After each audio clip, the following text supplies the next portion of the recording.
When he black belt awarding ceremony kaldona te chuan hei covid lai ania program po duangim han thei dona amar chu alu ema he black belt awarding ceremony chuan video han cover lo ha ka ui si a chuan hian tlem ha kan da do ni to hei ka chuak don chi a dar alamma kambe kang wow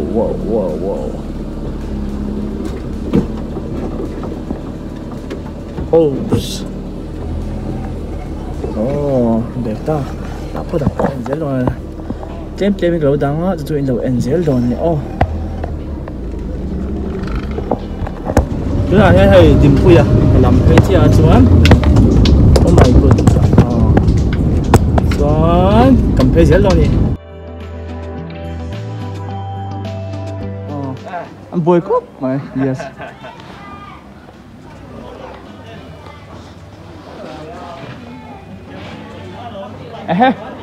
bắt tắm tổ về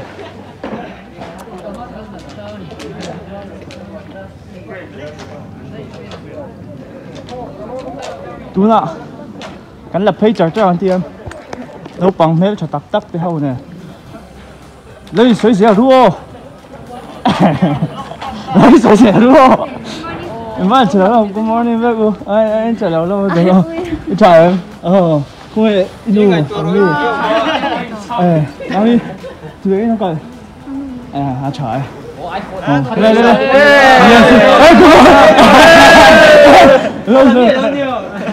nghe tiếng nghe mất chiều về rồi là phải không không thể thế anh là YouTube bên lằng đó nhỉ ô là cái đấy là nhau lục khóc mà screen này khắp đó những đôi tiểu con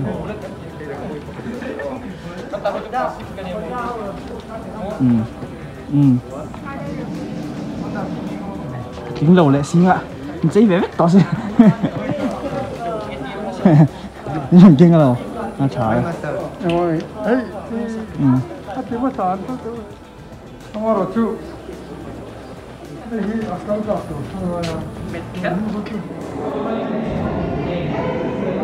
qua sữa nào đi từ thế mất số sang là bao nhiêu nó xong rồi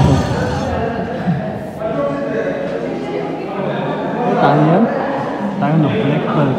bây giờ làm cho black belt thôi còn gì cả tắm tổ hấp này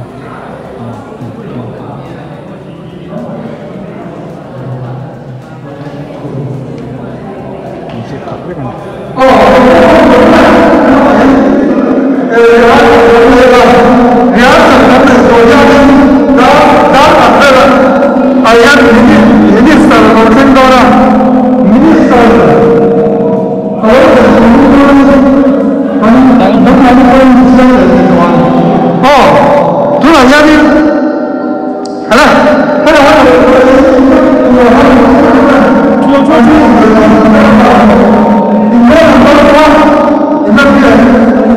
sợ cái này to mấy Esser à biểu bên là hát xuống này Esser áp dụng cả nó kia đi áp dụng cả nó cái gì sao tập nào cái gì sao cho là lúc là tháng H nói còn quy à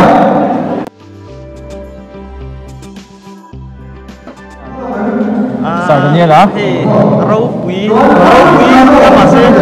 đắng chỗ cực lầu view cho vít về vào cái đó anh nghe anh gì thế trong chạp thêm sự phân đây tổ sẽ tuổi hiểu sự phân đây thì cũng lắm lệ rồi đó chạp nó khóc này coi cả tìm hiểu có gì với nhận cái đi biết cần xem tôi nè một đống không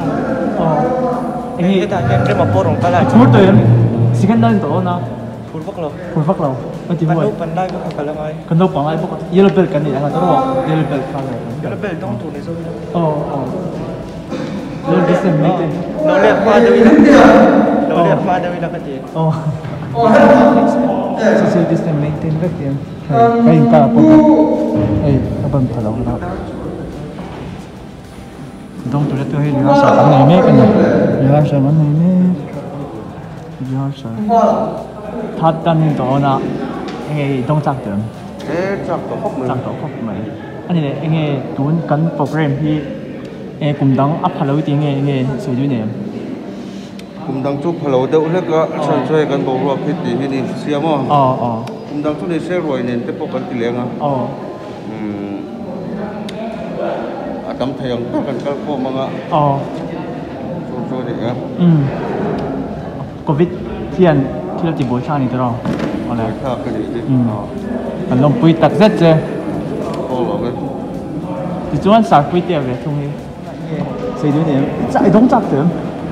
กระจักบอกเข้าไปจักบอกครบไหมอันนี้เลยน้องเงี้ยหูดังกันโปรแกรมนี้เราคุยเงี้ยกลุ่มดังอัพฮัลโหลเงี้ยกลุ่มดังที่จุดพาลงนะจุมาตาฮิตรังอัฐิโตบนชัวโปรแกรมไม่ใช่เราคุยง่ายนะครับเราคุยตัวละกันง่ายเอาเลยผมลองคุยแต่เสร็จเจ้ไปกันรอไหมเอาเลยอันนี้เห็นจังการครบงี้ดีชุบโอเคกันหาครบไหวจุบปนหนักครบเลย你睇上嚟呢個年紀有唔記得呢？見得潮流都曲嘛？揾 program นี้ขัด嘢浸嘢一陣短，媽咪會定要辦嘅。等我手法，我肥咗嘛你？點解今日乜嘢啲都唔講讀佢？ready，你差不多，你差不多，差不多咁多啦。Yes。kalau orang ini santai jalan ini, betul tak? One, gospel ninja.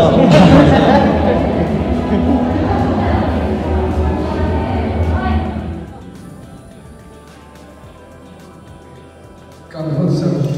memang satu, bisa berkembang. Dan kami semua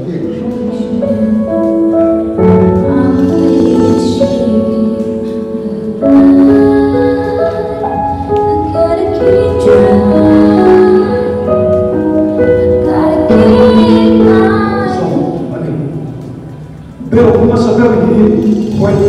dia foi pessoa dia berkata Allah foi ada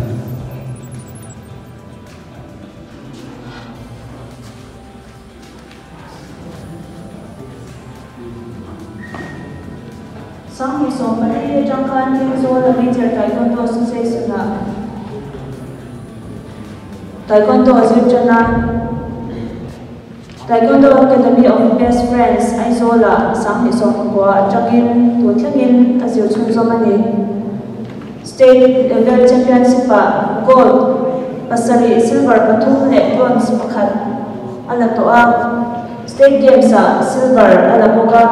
International Bhutan Gold Medal pakhat le Silver Medal pakhat alato okani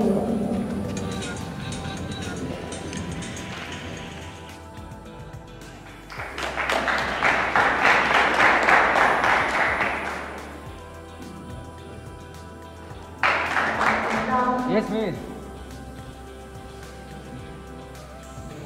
Ngay đến buổi liên Taekwondo Academy of Best Friends TABF để cụ để coach anh cùng sang để phát thúc trang khán Taekwondo Azirjana State Level Championship Gold song phát thúc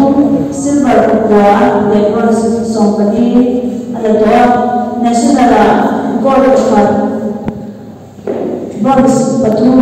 International Gold Pakhat Silver Pakhat le Bronze Pakhat alatoa Third International Community Taekwondo Championship Bhutan Gold alato okani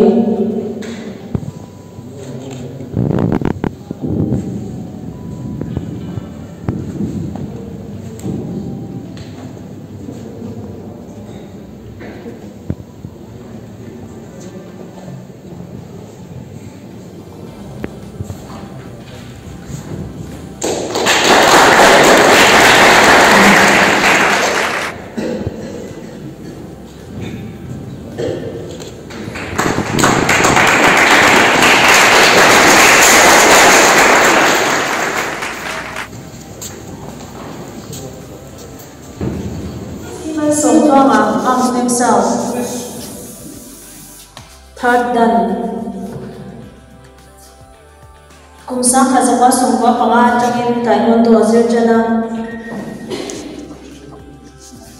Stage edela medal somni chwa.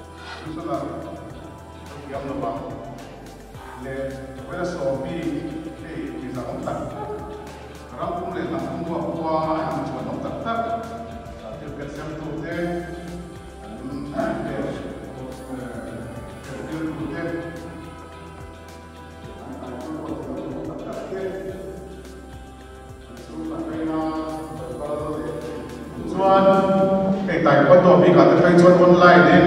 international level ate pen la te la medal gold medal khengin karan la te kha kalo follow verina e serha medal la so is so taekwondo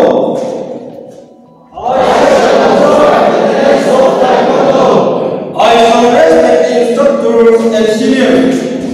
I shall respect the instructors and seniors. I shall never misuse taekwondo. I shall never misuse taekwondo. I shall be champion of freedom and justice.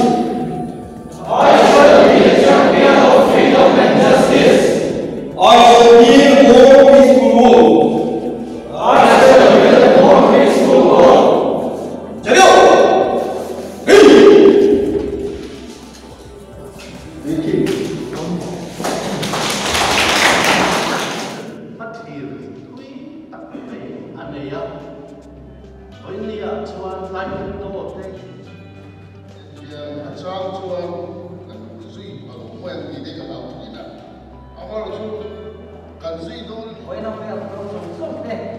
Lúc ta khi cầm ổng vui chơi